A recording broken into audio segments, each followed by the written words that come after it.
Hello, Serge here from the back tee at Old South Golf Links, which is just off island of Hilton Head Island, South Carolina, which is our Swing Surgeon home base in South Carolina here, and where Greg McDonald teaches out of.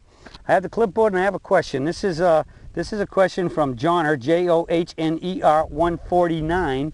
That's 149, and he says, "Hi Serge, I have been away from the course about 5 months because of rotated cuff and upper bicep surgery, not caused by golf. My only connection with golf now is watching your posts on the internet. Thank you. I noticed in your last two presentations, especially the one before, you rotate your left foot out about 30 degrees. I am 70 and my joints don't move like they used to. To keep my swing up in the turn, I was told that for someone my age to rotate the left foot out so there isn't as much strain on the back. Am I just imagining things, or do you rotate your left foot out in the swing?" You're not imagining things, John. I actually rotate my foot out, but I actually rotate it out even more than 30 degrees. On average, I'm out about 45. I'll demonstrate that, but before I get into that, I want to answer your question. You said that you were told to take stress off your back.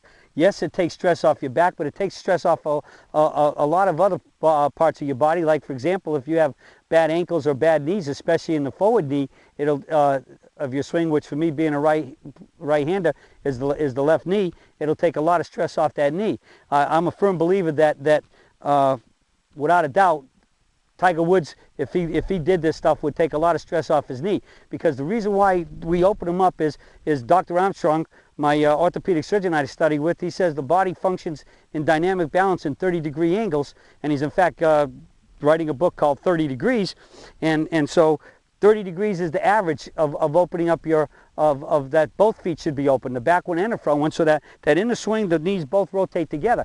When people keep their feet relatively straight, like they were all taught to be dead straight to the perpendicular to the aiming line, and the knees tend to, the kneecaps really can't rotate, and they tend to start straightening up, and you end up what I call pistoning knees. The back one straightens and raises the backside, and the front one goes down, and then they're going to reverse those rolls.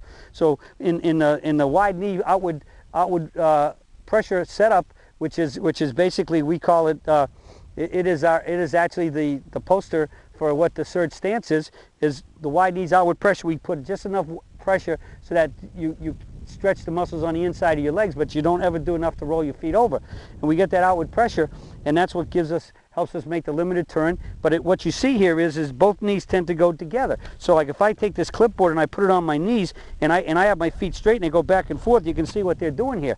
But when we have the knees together with the outward pressure, they kind of both turn together the one way and they both go together the other way. So they're not going against each other, not pistoning, they're working as a team one way to the other. So it's not just the back. It certainly helps the back, but it's some other issues. And as I already said, I think this would be a big thing for Tiger to help reduce his stress on his knee, because again, the knee and the ankle are flex joints. They're designed to be in dynamic motion flexed. And when the leg stays too straight, and especially with the rotational swings how they stand here and they pull their hips so fast it straightens up the leg, and it basically locks down, and when the foot is straight, boy, that puts a lot of torque in the legs and the knees. So those are the basic reasons why you want to do that. Now, getting back to, as I said earlier, I actually rotate my foot out more than 30 degrees, and that's because it's what I found. Ultimately, whatever the angles are, 30 should be about the optimum for most folks, and whether you need more or not, you can test yourself. Now, why do I go more than 40 degrees? Well, more closer to 40, 45 degrees, and sometimes even more. It's because I have the ability, as you can see me just standing here normal, my feet point out really far out. I mean, real quick, as a story which will help build this up so you can understand how I figured out I needed more than 40, which is what y'all can do for yourself, is I was playing in a pro tournament down in North Florida 20 years ago at least, and I was hitting a bunch of pulls one day, and it was a pro tournament, and we were playing, at the time I was a Golf Magazine teaching editor, and I was playing with a guy who just happened to be a Golf Digest teaching editor. So, you know, that's a little bit of the oil and water situation here.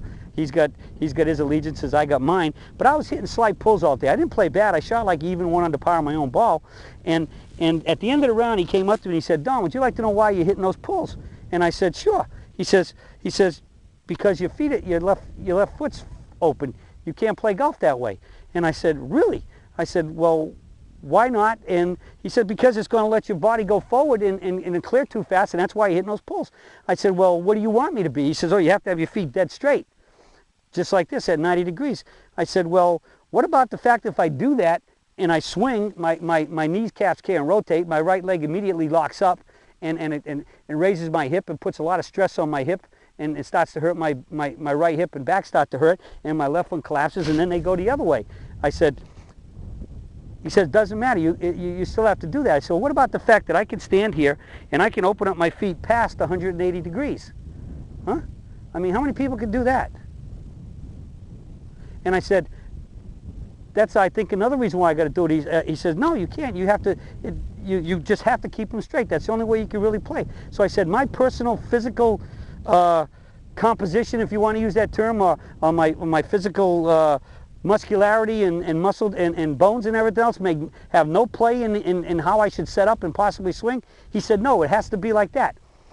So I said, okay, thank you. So I went to the range that night and I figured out what I've been really talking about for a while in the last few weeks is that I just wasn't making enough of a turn. So standing here this way, you're supposed to turn to your toe line. So I go in the mid, and at the toe line, the club's going straight up. So I can come down, I'll be coming down from the inside. But I had no turn going, so my club is just going slightly outside and shut. And if you swing straight up from there and straight back down, I've effectively taken my aiming line from here to there, and it's perfectly pulled straight pulls. So I went to the range, I figured that out, I went back the next day, and we were paired together again. His team and my team shot the same scores, and I just happened to get the spot right behind him. So I hit a few balls and loosened up, and I said, you know, let's just call this guy Bill. I said, Bill, you know, I can't thank you enough yesterday when you told me about my feet having to change my setup position with my foot. I said, I just can't thank you enough.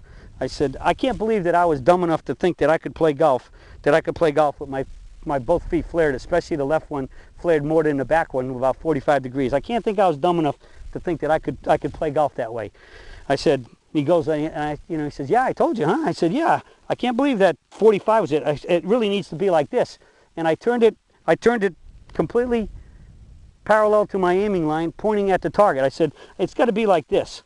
And I stood there and hit a golf ball and just absolutely pured it just like that one. And I don't ever practice this, and every now and then I talk about these things in a golf lesson, and I say, and every time I hit it really good, I say, well, maybe I need to open my feet more. And it comes down to my personal physical issues here. And I'm going to back it up by saying that my mother and father told me that when I was a little boy and I started walking, I couldn't walk forward. My feet were so open, all I could do was walk backwards. And I had to, they told me that took me to a doctor and they put me in some of those things, I guess like the polio, kids with polio who have to wear, and to try to turn my feet in, and I guess they got it from true duck feet to about where they both point out somewhere 30 to 40 degrees all the time. And so again, the beauty of the Surge swing is that we have parameters, and you just need to play within those parameters and find the setup and the swing positions that work to give you the optimum results you're looking for. And that's why my left foot is always open more. But again, I can take that thing and aim it straight down there. And how good was that balance? It won't take you long to feel the setup and feel the balance positions like you have. No different than if you're trying to make a swing on an uneven lie, to make a few practice swings and feel the balance where you have to stay put to impact. And look at that. I hit what, 5, 6, 7 shots with this club, and look at how all the spots are right there in the sweet spot, and they're all in one circle. There's no scattering of them. Hit them all really solid, and that works. And I mean, I can do it with everything.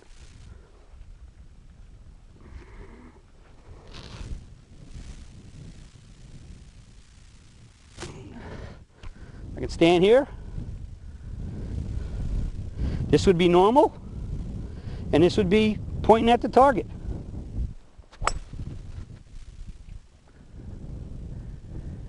And I just absolutely ripped it dead solid, perfect, straight as an arrow. Okay? So the key is we give you in the Surge swing, we give you the parameters, and then you can fool around with all these things: ball position, feet position, how much you flare your feet, and whatever, and the fine positions for the swing. You got the basics. you need to open your mind and figure out for you what works. And the whole key is that you hit it solid, you hit it straight, and you can do it in dynamic balance. And when you find those things, those positions work for you, because we're all individual, and that's what this swing takes into consideration. So go ahead and find your setup and find your swing within the parameters of the Surge 3/4 limited turn swing. Well, that's it for the Surge for today, and I'll be talking to you all again soon.